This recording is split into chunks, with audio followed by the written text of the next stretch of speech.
Welcome back, viewers. Let's take a look at what's making the headlines at this point of time. But before that, in fact, let's take a look at the big story that we are tracking. Gujarat Home Minister Harsh Singhvi has met with the families of the victims of the Ahmedabad fatal airplane crash. So far, over 222, a total of 222 bodies in the AI-171 crash have been identified, out of which 114 bodies have been recognized by the DNA sampling. Anand Singh is joining me with more updates. Anand, what are you picking up? As now almost all the victims that have lost their lives in this tragic air crash have already been, the mortal remains of these victims have already been handed over to these the families of these victims, and Gujarat Home Minister has met with these families. Has there also been a mention of the kind of assistance that the state is providing to these victims? Yes, I mean, look, even after 8 days after the tragic air crash in Gujarat, Ahmedabad, that was on June 12, in which more than 275 people have died. So, Harsh Singhvi, who is also the Home Minister of Gujarat, he met with several of the family members of the victims, and he assured them of all the help. That is what we have learned.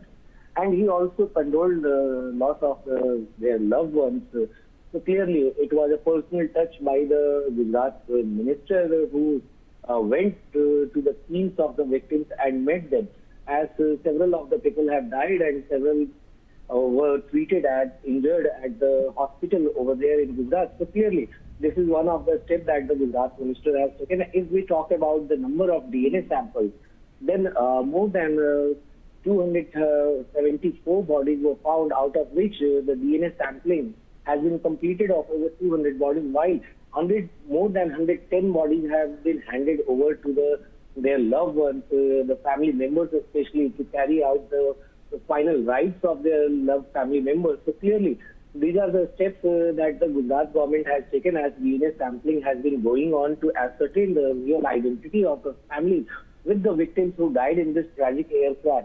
Back to you.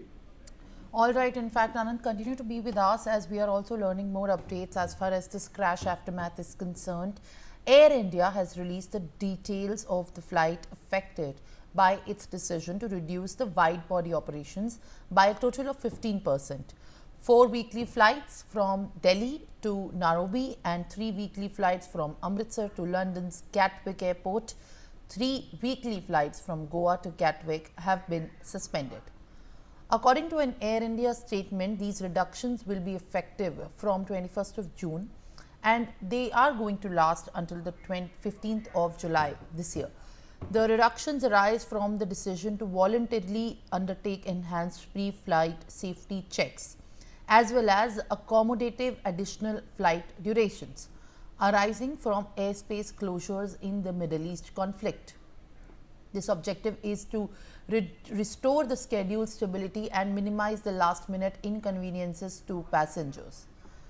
All right, Anand joins me with more, in fact, on this. Anand, now reductions have also resulted in the kind of problem that the flyers are going to face due to the flight closures, airspace closures that have also been behind the reason of this decision by Air India. As the statement which pertains from Air India, what are you picking up as the key takeaways on this very decision, which has come in the view of the aftermath of this fatal air crash? Yes, I mean, look, even as Air India has been facing one of the toughest time in recent years, after the aftermath of the crash of AI-171 London-bound flight, so Air India, which was directed by the DGCA and also the Ministry of Civil Aviation to take mandatory safety checks of its several of the wide-bodied aircraft, especially the Boeing 7878 or Boeing 7879 Dreamliner. So clearly, the Air India has been carrying the mandatory checks, and it said yesterday that it has carried the mandatory checks on 26 of the 33 wide-bodied plane. But given the fact that the Air India also have the fleet of wide-bodied Boeing 777 family aircraft, that is 24 in number. So clearly, the checks will be going on those wide-bodied aircraft as well. So clearly, in view of these safety checks that the Air India is taking to ensure the safety of the passengers, it has commented that 15% of its international flights, which are basically carried by wide-bodied aircraft, they will be reduced. So clearly, the worst affected is the zone of Europe zone, where Air India has decided to curtail on 8 of the routes, while in North American routes, it has also decided to cut on the routes of 5 major cities in North America.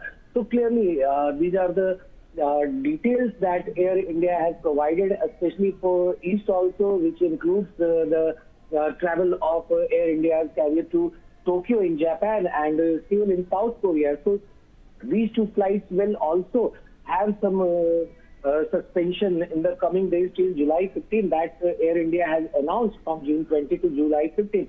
So clearly these are the steps that the Air India is taking. However, it has maintained that to meet the passenger demands, the Air India will also operate some of its narrow-bodied fleet, which includes of Boeing 737, Airbus A320 and Airbus A320neo. So clearly, Air India will be trying to cope up with the demand with the supply of the narrow-bodied plane on some of the routes to meet the demand, whereas the wide-bodied aircraft will be undergoing regulation checks. So clearly, this is going to take some time, and that is why Air India has announced these kind of measures. And Air India has also cited the reason that how night curfews are there in several of the European countries, whereas the tension in Middle East is also hampering the traffic of the air carrier. So clearly, these are the steps that it has taken to meet with the passenger demands, but it has also urged the passengers not to panic that, and it has said that it will try to meet most of the travel plans of the passengers who have already booked on their flights. Back to you. All right. In fact, Anand, thank you very much for adding these details and also sharing more information as far as these crucial developments are being tracked. Now, let's also shift our focus to more developments on the monsoon update, where heavy rainfall over the past 2 days has led to a severe flood situation across various parts of West Midnapur district. Several villages under the Garbeta Assembly constituency are now reported to be submerged. Roads and bridges have been washed away by the strong currents, completely disrupting the communication in the affected areas. The district administration of the West Midnapur has stated that they are closely monitoring the situation, and a control room has been set up to coordinate the relief and the rescue operations. Renik Datta is joining me live on that. Renik, if we talk about, in fact, the aftermath of the heavy rainfall, there is flooding that is being reported in the villages surrounding the West Midnapur district, and heavy downpour at large lashes West Bengal and parts of many districts. What are you picking up as far as predictions are concerned? Because in the coming days, as monsoon has set its foot, what is expected is more trouble for the people who are already affected. देखिए, पिछले 24 घंटे में पश्चिम बंगाल में monsoon का enter हो चुका है। IMD की तरफ से कहा जा रहा है कि पिछले 24 घंटे से जिस तरीके से बारिश चालू हुआ है, अगले जो 24 घंटे हैं उसमें भारी बरसात और भी बढ़ सकता है और भी ज्यादा बरसात हो सकता है, जिसमें 5 जिला मेनली इफेक्टेड हो चुका है, जिसमें पूर्व मेदिनीपुर, पश्चिम मेदिनीपुर, हावड़ा, हुगली और कोलकाता शामिल है। और अगले 24 घंटे में भी बहुत भारी बरसात हो सकता है, ऐसा आईएमडी की तरफ से रिपोर्ट दिया जा रहा है। और पिछले 24 घंटे में जिस तरीके से बरसात हुआ है उसमें पश्चिम मेदिनीपुर का और पूर्व मेदिनीपुर का बहुत सारा हिस्सा इफेक्टेड हो चुका है, जिसमें गरबेता जो वेस्ट मेदिनीपुर का हिस्सा है उस जगह पर पूरा पानी भर चुका है। जो नदी का पानी है वो रास्ते में आ चुका है और इसमें पूरा जो रोड ब्लॉक में छू चुका है, और उसके साथ साथ ही बहुत सारे जमीन जो है वो पानी के नीचे आ चुका है। और उसके साथ साथ ही पूर्व मेदिनीपुर का बहुत सारे ऐसा हिस्सा है जिस जगह पर करीब 10 से ऊपर लॉरी, 20 से ऊपर गाड़ी अभी पानी के नीचे फंस चुके हैं, ऐसा रिपोर्ट के मुताबिक कहा जा रहा है। और उसके साथ साथ ही पूर्व मेदिनीपुर, पश्चिम मेदिनीपुर, इसमें भारी बरसात का हाई अलर्ट दिया गया है अगले 24 घंटे के लिए, और उसके साथ साथ करीब 30 से 40 किलोमीटर प्रति घंटे के रफ्तार पर हवा चल सकता है, ऐसा भी आईएमडी की तरफ से कहा गया है। यानी अगले जो 24 घंटे आने वाला है वो भी बहुत ही महत्वपूर्ण है पश्चिम बंगाल के लिए। और पश्चिम बंगाल का मेनली पूर्व मेदिनीपुर, पश्चिम मेदिनीपुर सबसे इम्पैक्ट इस जगह पर हो सकता है। और उसके साथ साथ ही उत्तर 24 परगना, दक्षिण 24 परगना, कोलकाता, हावड़ा, हुगली, इसको भी हाई अलर्ट दिया गया है बरसात के लिए। और उसके साथ साथ ही इसके ऊपर भी ध्यान दिया जा रहा है कि जो नदी का पानी है, जो बैरेज का पानी है, वो छोड़ा जा रहा है। और इसी कारण में फ्लोट का जो सिचुएशन वो पश्चिम बंगाल का बहुत सारे हिस्से में देखने को मिल रहा है, जिसमें पूर्व मेदिनीपुर, पश्चिम मेदिनीपुर सबसे महत्वपूर्ण इफेक्टेड हुआ है, सबसे ज्यादा इफेक्टेड हुआ है, जिसमें गरबेता एरिया का जैसे कि जिक्र आप कर रहे थे कि गरबेता एरिया में अभी बहुत सारे एरिया ऐसे हैं जो पानी के नीचे आ चुके हैं। और पानी का जो लेवल वो जितना टाइम जा रहा है उतना ही बढ़ता हुआ नजर आ रहा है। और अगले 24 घंटे में भी भारी बरसात का जो संभावना का बात वो कहा गया है। दूसरी तरफ अगर देखा जाए तो ये फ्लड सिचुएशन को लेकर वेस्ट बंगाल गवर्नमेंट भी हाई अलर्ट मोड में है। वेस्ट बंगाल गवर्नमेंट की तरफ से उस गरबेता एरिया और उसके साथ साथ ही पूर्व मेदिनीपुर, पश्चिम मेदिनीपुर में जो जो एरिया सबसे ज्यादा इफेक्टेड हो सकता है, उस जगह का जो लोग हैं उनको रिलीफ सेंटर में अभी लेके जा चुका है। और उसके साथ साथ ही जो भी हाई अलर्ट जोन है उस जगह पर भी पश्चिम बंगाल सरकार की तरफ से माइकिंग किया जा रहा है। और उसके साथ साथ ही जो लोग रिस्क जोन में है उनको शिफ्ट करके जो रिलीफ सेंटर है उस फ्लोट रिलीफ सेंटर में ले जाया जा रहा है। और उसके साथ साथ ही जल्द से जल्द पानी को किस तरीके से क्लियर किया जाए उसके ऊपर भी पश्चिम बंगाल सरकार की तरफ से ध्यान दिया जा रहा है। और उसके साथ पश्चिम बंगाल सरकार की तरफ से ये भी हर एक डिस्ट्रिक्ट जो मजिस्ट्रेट है उनको स्पष्ट कर दिया गया है कि जिस जिस जगह पर हाई अलर्ट दिया गया है उस जगह पर जो एनडीआरएफ का टीम और उसके साथ साथ ही जो रेस्क्यू ऑपरेशन का जो टीम उनको हाई अलर्ट मोड में रखा जाए। और उसके साथ जो इमरजेंसी सर्विसेज है उनका जो टीम है उनको भी हाई अलर्ट में रखा जाए। और इसको लेकर आज इमरजेंसी मीटिंग आज नवादा में बुलाया गया है, जिसमें मुख्यमंत्री ममता बनर्जी खुद मौजूद रहेंगे। उनकी तरफ से पूरा चीज के ऊपर मॉनिटर किया जाएगा। और वेस्ट बंगाल गवर्नमेंट की तरफ से भी पूरा सिचुएशन के ऊपर ध्यान दिया जा रहा है। Absolutely. In fact, Renik, thank you very much for giving us these updates as far as monsoon is concerned, setting its foot in the West Bengal and Bay of Bengal. Now, let's shift our focus to more developments. NASA has decided to stand down from the launch of the Axiom 4 space mission, scheduled earlier on the June 22nd, and is now targeting a new launch date in the coming days. The mission was supposed to take 4 astronauts, including Indian astronaut Shubhanshu Shukla, to the International Space Station on board SpaceX Falcon 9 rocket, NASA has said, and the statement followed. And I quote, NASA, Axiom Space and SpaceX continue reviewing the launch opportunities for Axiom Mission 4 to the International Space Station. NASA has made the decision to stand down from the launch on the Sunday, that is 22nd of June, and is going to target a new launch date in the coming days, unquote. The agency also said that it needed additional time to continue evaluating the ISS operations after recent repair work in the AFT most segment of the orbital laboratory and in the module as well. NASA has said that it wanted to ensure that the station was ready for additional crew members and was reviewing data in lieu of the space station's interconnected and interdependent systems. Brian Thomas is joining me live with more updates. Brian, as we are tracking, in fact, this is yet another time when the Axiom 4 mission has been stalled, and NASA in an official statement has declared that a new target date is going to be now decided after June 22nd. Again, also does not witness the mission to become into a reality. Brian.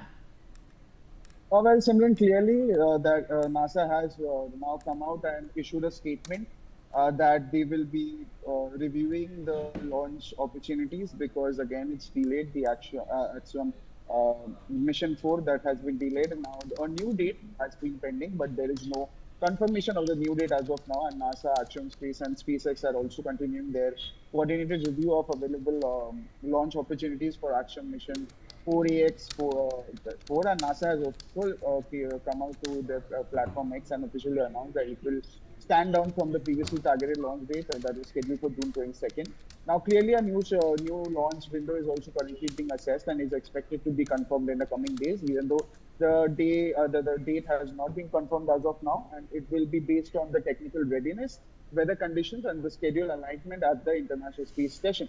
This will also mark the fourth private astronaut mission to the ISS, aiming to advance commercial human spaceflight and microgravity research. Now, yes, they are seeing more such, they will be confirming rather the days when they will be seeing the technical readiness, there will be weather conditions that they will be focusing on, and a schedule alignment would be taking place at the International Space Station before confirming or before getting a confirmation date. Yes.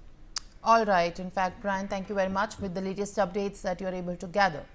Now, the Consulate General of India in Vancouver has said that an Indian student from Delhi pursuing studies at the University of Calgary in Canada has died. The unfortunate news coming in at this point of time pertains to the student who has been identified as Tanya Tyagi.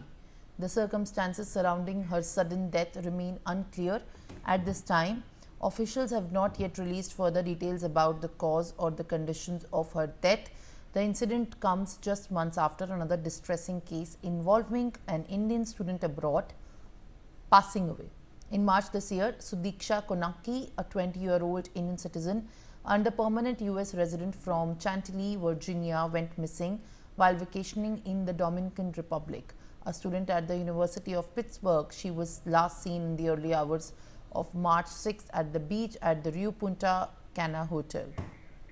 Mehdi Garg is joining me with more updates. Mehdi, now this is yet concerning pattern that has been emerging from the Indian students deciding to study in Canada and other states, which pertains to the concerns growing over their safety. If we talk about, in fact, the particular case, the Indian consulate has confirmed that the student from Delhi has died. Tanya was studying at the University of Calgary, and now her death has come forward. What are you picking up as far as the family statements and especially the Canadian police statement is concerned?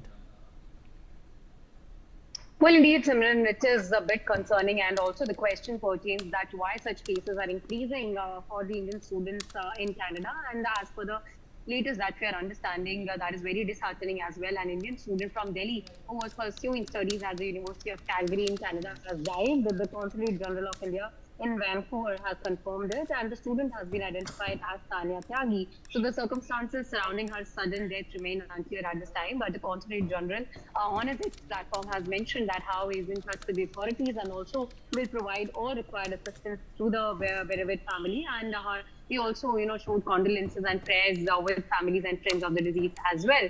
But, officials have not yet released further details about the cause or conditions of her death as of now, Simran. But an unverified post on X, which tagged the Prime Minister's office as well of India, seeking assistance, claimed that she died due to a heart attack. So this account is unverified, but such, posts have been made regarding Tanya Tyagi's sudden death in the university. So in this incident, Simran, is concerning as well because it comes just months after, another distressing case involving an Indian student abroad in March this year. Sudiksha Konaki, a 20-year-old Indian citizen and permanently resident from Chantilly, Virginia, went missing, and while vacationing in the Dominican Republic, and she was a student rather at the University of Pittsburgh. So local and international agencies, including the U.S. State Department, FBI, and the Dominican National Police, continue to investigate Konaki's disappearance as of now, and she was vacationing with the college friends when she reportedly vanished while walking along the shore. So after that incident, this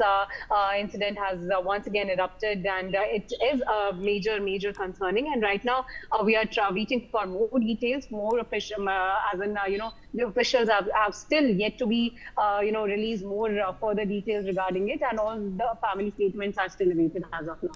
All right. In fact, thank you very much, Mehdi, for adding these details. Now let's shift our focus to more developments that we are tracking. White House Press Secretary Karoline Leavitt has quoted the US President Donald Trump on the Iran-Israel war. She said, and I quote, based on the fact that there is a substantial chance of negotiations that may or may not take place with Iran in the near future, I will make my decision whether or not to go within the next 2 weeks, unquote. Let's listen in. Situation in Iran. I know there has been a lot of speculation amongst all of you in the media regarding the president's decision making and whether or not the United States will be directly involved. In light of that news, I have a message directly from the president, and I quote, based on the fact that there's a substantial chance of negotiations that may or may not take place with Iran in the near future, I will make my decision whether or not to go within the next 2 weeks. That's a quote directly from the president for all of you. Aditya Vadhavan joins me with more updates. Aditya, we are just tracking the statement that has been made by the press secretary while negotiations are being focused over as the Middle East conflict heats up. The big question remains and looms large as into day 8 for the Iran-Israel conflict explodes. What are you picking up as far as these statements causing the dilemma over the support to Israel during the conflict with Iran is concerned? Well, absolutely, Simran. If you see, Trump is known for making, diametrically opposite statements, on any issue. Since he has become the second president of the second, he's become the president of the United States for the second time. He has made such oppositely statements. So now, he will take another, as per the statements of Karoline Leavitt, he will take another 2 weeks, to decide whether to strike Iran or not. But at this juncture, he's also considering the fact that because he earlier said that he might or might not talk to Iran. So he could be considering an option that, just let's give it a try, that if they agree on a nuclear deal, then he might not attack Iran. Otherwise, he might attack. So there is a sort of a complex situation at this juncture. As far as Israel, the Israeli Defense Forces are concerned, they are continuously attacking Iran, and Iran is also retaliating to Israeli strikes. We saw yesterday how Iranian forces, Iranian missiles, landed on the hospital in Israel. So at this juncture, the situation between Iran and Israel are quite complex. But President Trump is taking his own time, to ascertain what options does he have militarily to pin down Iran, and what diplomatically what he can do furthermore to so that Iran comes on table again. Or we already know that the nuclear talks that were going on between the US and Iran was stalled and cancelled since Israel has attacked Iran. So at this juncture, it needs to be seen, how this entire situation unfolds. All right. In fact, Aditya, continue to be with us as we are also tracking more updates now. As the Iran-Israel conflict heats up, Australia has said that it has suspended the operations at its embassy in Tehran, citing a deteriorating security environment as Israel hit Iran's nuclear facilities again. And the week-old air war showed no signs yet of an exit strategy from either side. According to Australian Foreign Minister Penny Wong, consular staff are being deployed to neighbouring Azerbaijan, including its border crossing, to support the Australians departing Iran. However, Australia's ambassador to Iran, Ian McConville, would remain in the region. This is what we are learning, but the consular staff being deployed has been shifted, and Australia shuts down the Tehran embassy. Aditya, what more are you picking up? Well, absolutely, Simran. If you see, Australia has shut down its embassy in Tehran, considering the fluid situation in the Middle East, we have seen, how day by day this war between Iran and Israel is raging like anything. So all the other countries are taking, ensuring that their nationals leave these two countries immediately. We have seen, there were some reports going on that, recently, due to an Iranian missiles, the Netherlands embassy in Israel in Tel Aviv was, damaged due to the concussion of the missiles. So at this juncture, all the countries are on alert and are involved in, evacuating their nationals from these two countries. And it seems that this war is not going to end very soon between these two countries. So it needs to be seen from here on how this entire situation develops. Simran. Well, all right. In fact, Aditya, at this point of time, we are also learning further updates with These developments that are being tracked as the conflict gains momentum. The Israeli Defense Forces have claimed that they intercepted an unmanned aerial vehicle launched from Iran. According to the IDF, an UAV launched from Iran was intercepted by the Israeli Air Force near Haifa. IDF also noted, as per the protocol, no sirens were activated. Aditya. Well, absolutely. The Israeli Air Force has, intercepted the UAV from Iranian side near Haifa city. And they have been constantly on alert on the border bridges because Iran is not stopping. It is increasing its military activities towards Israel. Sometimes it's sending the hypersonic cruise missiles, and sometimes it is sending drones and other unmanned aerial vehicles. So at this juncture, the Israeli Defense Forces are also retaliating, giving answer to every Iranian missile attack. Through we have seen, how another military facilities were targeted by the Israeli Air Force yesterday in western Iran. So at this juncture, the situation is getting tense between the two countries and for the entire Middle East. All right, in fact, thank you very much, Aditya, for sharing these latest updates. Now we are moving forward with more developments as the Israeli military has said that Iran has launched at least one missile at Israel that dispersed small bombs on Israel. This, according to Israel, marks the first known use of cluster munitions in the ongoing 7-day conflict. The purpose, according to Israeli officials, was to increase the civilian casualties. All right, Aditya continues to be with us on the broadcast. When we talk about the first known cluster munition, Aditya, break it down for our viewers how this main weaponry used in the Israel-Iran conflict is also of being any significance. Well, absolutely. If you talk about munitions, cluster munitions, there are small bombs, which Iran is using in these missiles, and the aim of the Iranian forces is to ensure maximum Israeli casualties, and that is why it is using such types of bombs. And at this juncture, it is the situation is volatile. Israel is also employing its latest technology, to thwart such Iranian attacks, and it needs to be seen from Iran how the entire situation unfolds. Simran. Well, all right, in fact, Aditya. Now, what we are also picking up next, that Israeli Prime Minister Benjamin Netanyahu has spoken on Israel's goals in the current conflict with Iran. He said, and I quote, Israel's primary objective is to stop the nuclear program and remove it as a threat.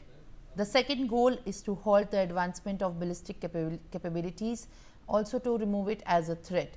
In the process, it's clear the regime is destabilizing, and he further added that the matter of regime change is first and foremost up to the Iranian people.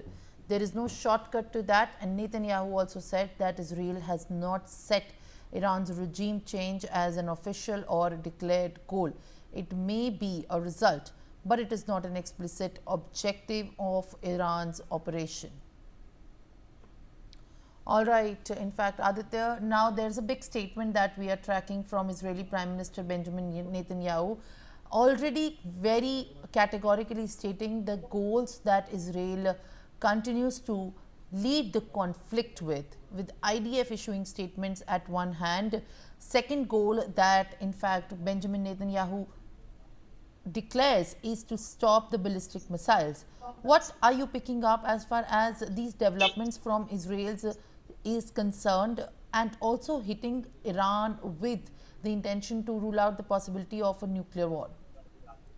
Well, absolutely. The first primary, the priority of the Israeli government and the Israeli Prime Minister Benjamin Netanyahu is to ensure that, that Iran does not possess any nuclear facilities, because there have been issues on the Israeli side about Iran possessing nuclear bombs. We have seen how they have been saying, the Israelis have been saying that there is a radical regime in Iran, and all the proxies of the Iranian government, like Hezbollah, Houthis, and Hamas are now they also believe that the Israelis believe that the nuclear arsenal of Iran could also go into their hand, and that is why they are worried. And at this juncture, and they see Iran as an existential threat to Israel. This is what these are the two major reasons why they are continuously striking Iran's nuclear facilities and military installations so as to weaken Iran. So that in the future there is no attack from the Iranian side, because Iran has already these three proxies, also waging a war against Israel. So, at this juncture, we can expect, we are seeing that the Israeli leadership is concerned about why that Iran should possess any nuclear warheads with them, which could go in wrong hands and which could be prove detrimental for the Israel in the times to come. Simran. All right, in fact, Aditya, thank you very much for giving out us these details and also, in fact, sharing more information. Now, viewers, on that note, it's time to slip into a short break.